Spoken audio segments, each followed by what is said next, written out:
Hello all of you Bridgerton lovers! Today we are going to be reviewing and recapping Season 1, Episode 2, Shock and Delight. Today I'm going to do a makeup inspired by the Bridgerton family colors, which are, blues and pastel colors. So let's get started. So Episode 2 starts off with a flashback and Simon Bassett being born, who is the Duke of Hastings, but his father was the Duke of Hastings during this point, so we're going to refer to him as Simon. And this is during his birth, and his mother was struggling to give birth to him after already struggling to conceive him.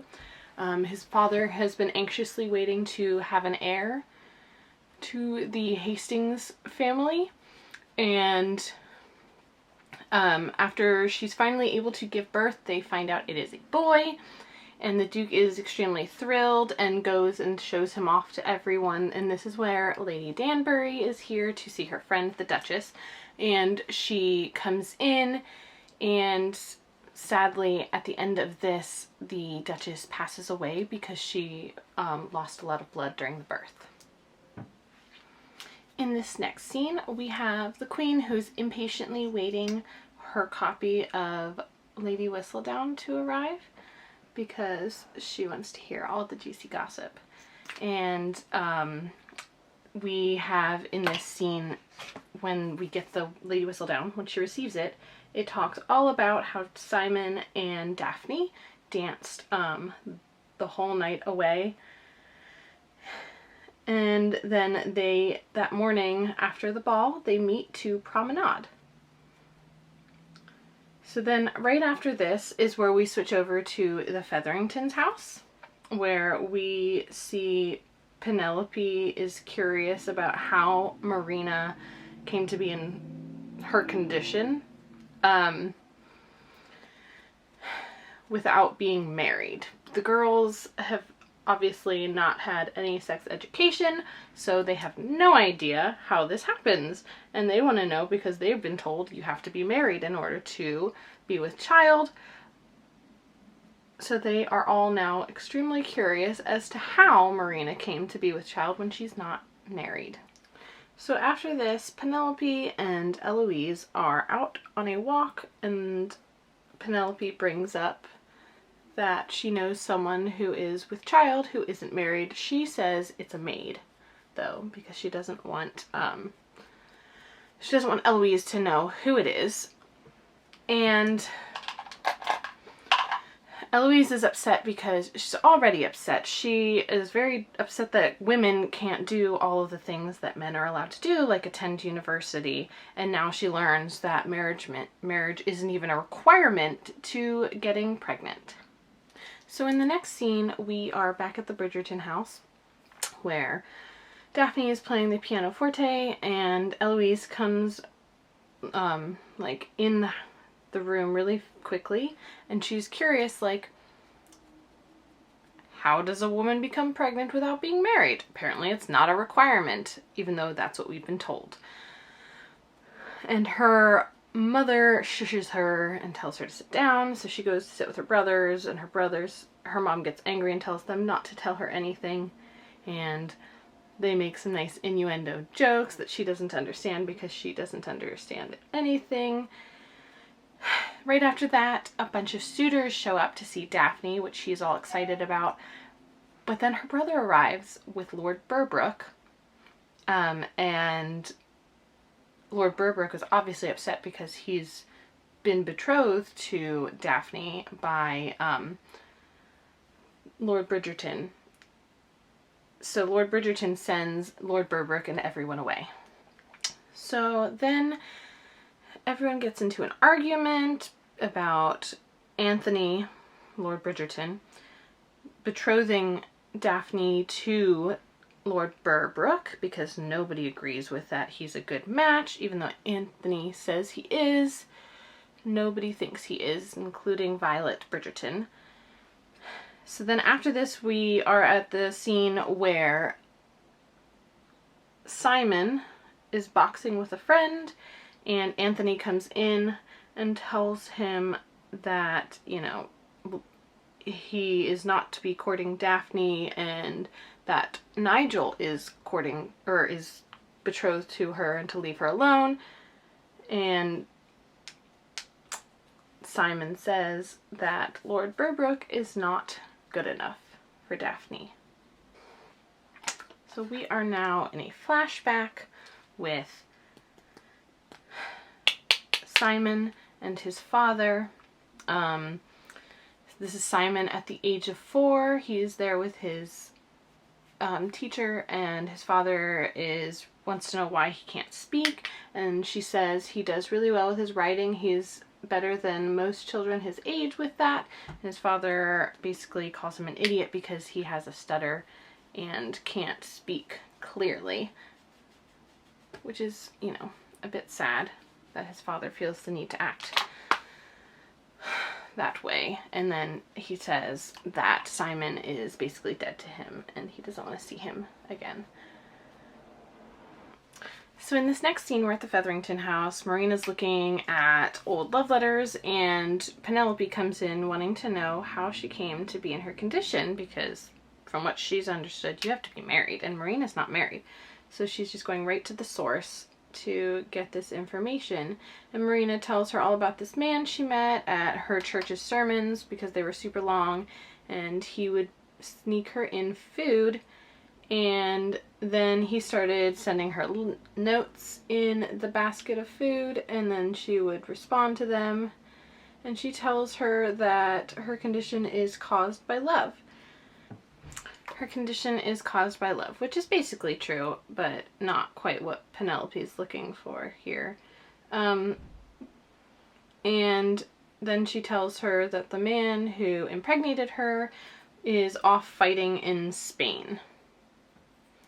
So then the next scene we're at, the queen is like super disappointed because she hasn't heard any good gossip, and she thrives on the gossip. So she decides she's just gonna send over a note to Violet Bridgerton inviting her to a private tea in 2 days' time.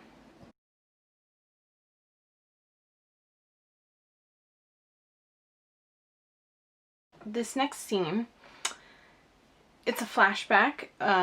Lady Danbury finds Simon alive, even though everyone thinks him to be dead, because that's what his father wanted. And Lady Danbury asks him, you know, if he's in school, and if he's doing well, and if he knows how to do all kinds of things, and when he talks, he stutters. And she tells him that she used to be afraid of everything.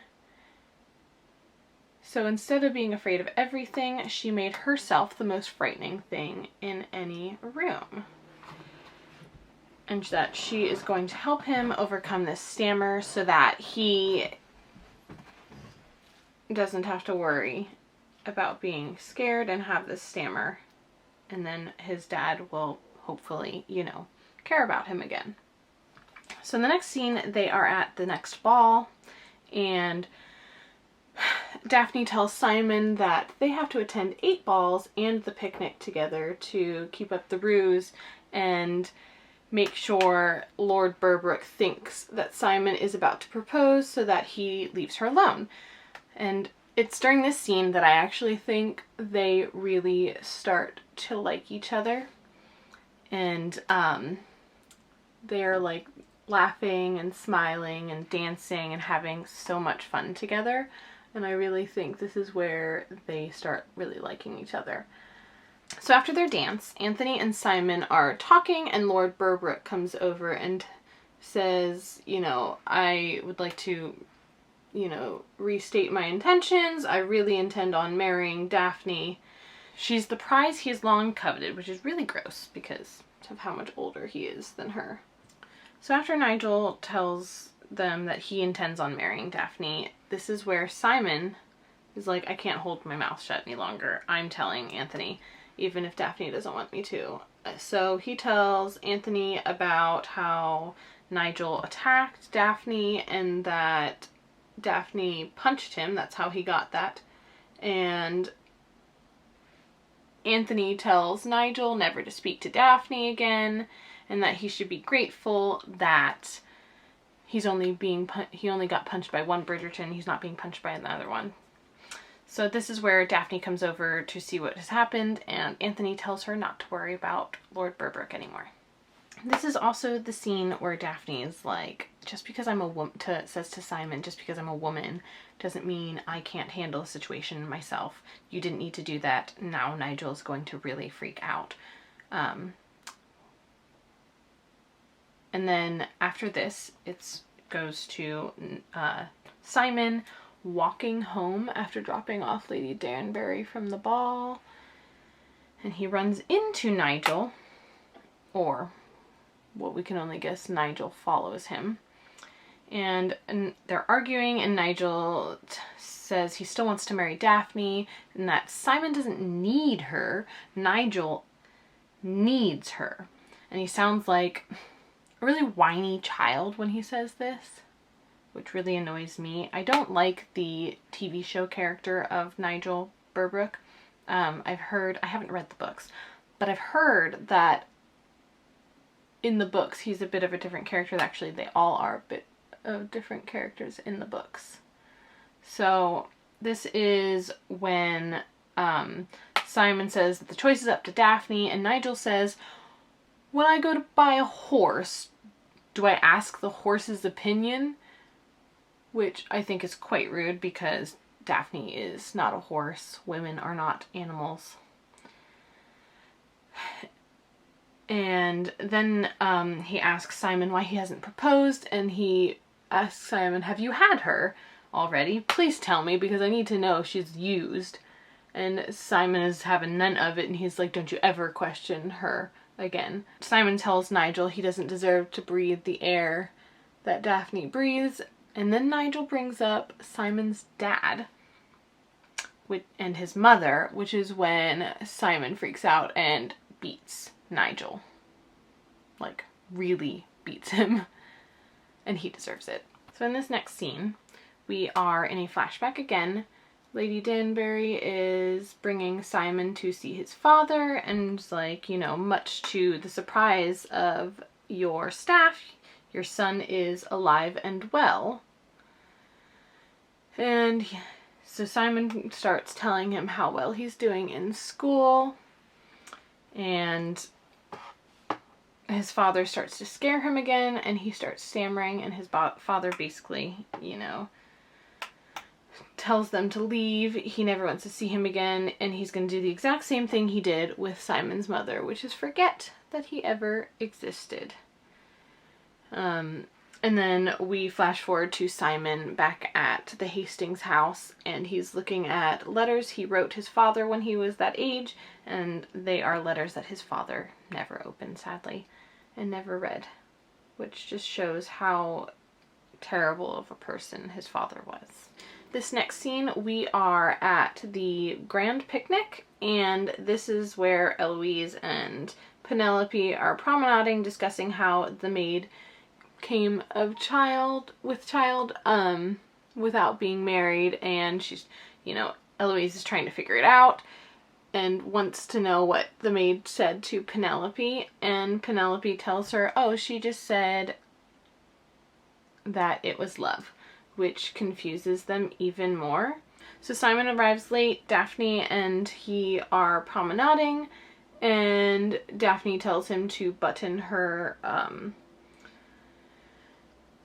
cuff so that the other men there that are possible suitors will look, which they do, and it works quite well. And then they're discussing how he is not, you know, wanting to be married, and he said, yes, but if I had to be forced into marriage, you would be the least objectionable option for me, but you want to marry for love, so that's not an option for him.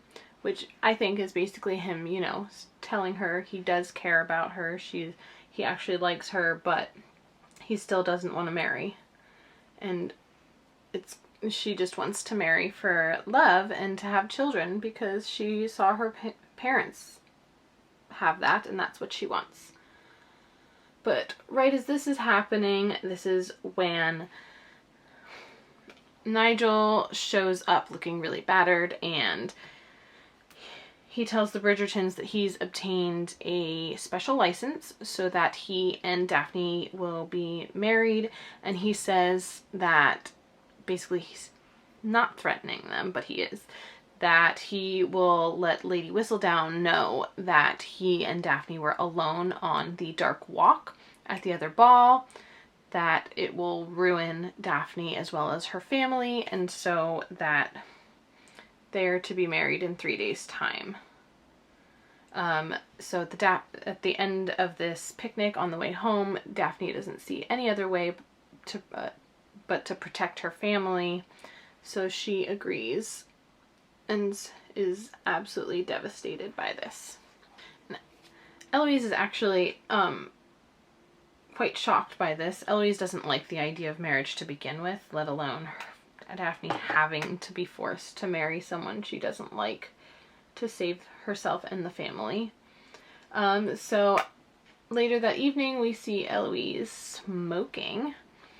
And she is on the swing outside, and someone comes up to her and she's worried she's going to get in trouble, but it's her brother Benedict. And Eloise and Benedict they're my favorite characters because they test the boundaries of what a man and a lady during these times,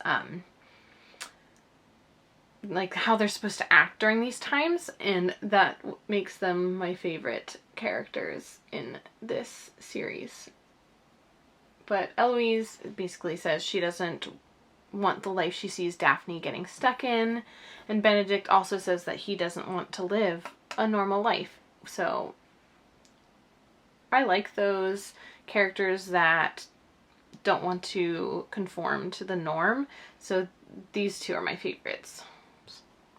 So Lady Bridgerton is going to the Queen for her private tea, and we see them talking, and the Queen is snorting what they call snuff. I'm not really sure what that is exactly. And the Queen is talking about Mozart, and then she asks her, I guess, butler Brimsley to go get more snuff, and she tells Lady Bridgerton that he is a huge gossip and to never talk about stuff in front of him or he will tell all of London. And then she tells her that when she expects anyone that she extends her favor to make good on it. She's talking about Daphne, but she doesn't mention her by name. And then Brimsley returns, so they return to talking about Mozart, which then Violet Bridgerton looks over and sees her lady's maid standing next to Brimsley, and this gives her a really good idea. So then we see them inviting Nigel's mother, Lady Berbrook, over for tea. And this is all just a scheme to get her lady's maid to chat with Rose, which is Daphne's lady's maid, so that they can try to get some information out of her, some like good juicy details out of her to find a way to get Daphne out of marrying Nigel. And this is where they find out that Nigel had gotten a maid of theirs pregnant, and he did not want to provide and take care of them, so he sent them away before she even had the baby. So to get this information out, they go around town gossiping to all of the ladies' maids and everyone so that Lady Whistledown can announce this in her next paper, which she does. And when everyone finds out, that's when Nigel leaves town, which is really good for Daphne because then she won't have to marry him. I am going to go and bring all of the colors down under my eye and clean it all up, and I'll be right back. I'm just going to quickly do my eyeliner because talking and doing my eyeliner, I can't really concentrate. So I'm going to do that really fast.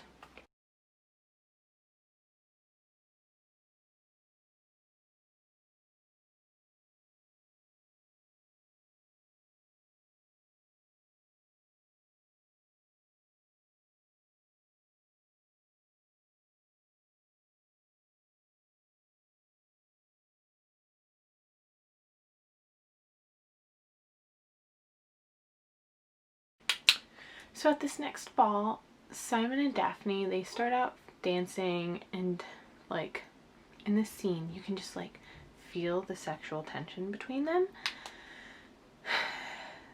And like for a moment you think they're gonna kiss. They look like they're going to kiss, but they look like they're going to kiss, and then Daphne pulls away and says she wishes to find a husband because she wants to have a family and children. And the Duke says, let's find you a husband. And it's a little sad. I mean, I think they're perfect for each other, other than the fact that the Duke doesn't want to get married. I love how cheeky they are with each other, how Daphne doesn't act like she doesn't act like the perfect lady when she's with Simon, and they act like they're, you know, they love each other and they already know each other. And I love just seeing them act the way they are together, and how they can be so trusting of each other and just let go of what society thinks of them when they're together. The episode ends with yet another flashback. We see a lot of flashbacks and start to understand, you know, Simon's relationship with his dad and why he is the way he is. And in this last flashback, it is Simon's dad, the Duke of Hastings, on his deathbed.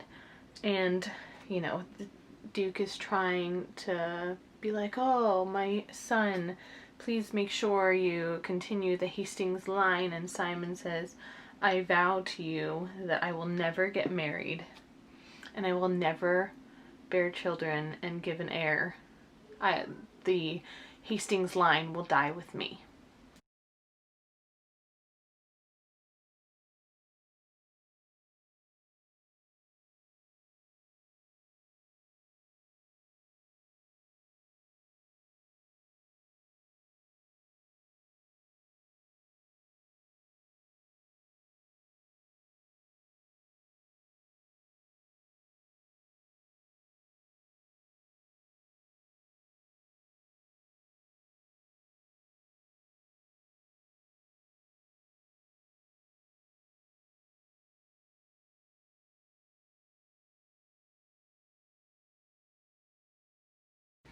So in this episode, season 1, episode 2,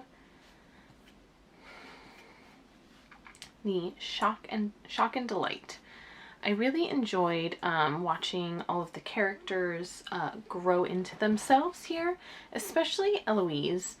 I really enjoyed seeing her grow into herself and be a little more open about not wanting to grow up into what society thinks she needs to do, how she'd rather than get married and have children, she would rather go to university and be able to do those things, and she's really disappointed that she can't do them because she's a female and not a male. We also see the starting of the rise in tensions, sexual tensions between Daphne and Simon, which is really nice to see because I really enjoy their banter together, and I really wonder how long they're going to be able to keep themselves from giving into those tensions that we are starting to see this episode. But I cannot wait to continue watching this show. I've loved it so far. So let me know what you think in the comments below. Who's your favorite character in this show? And let me know in the comments. Thank you so much for watching, and I hope you all have a really great day.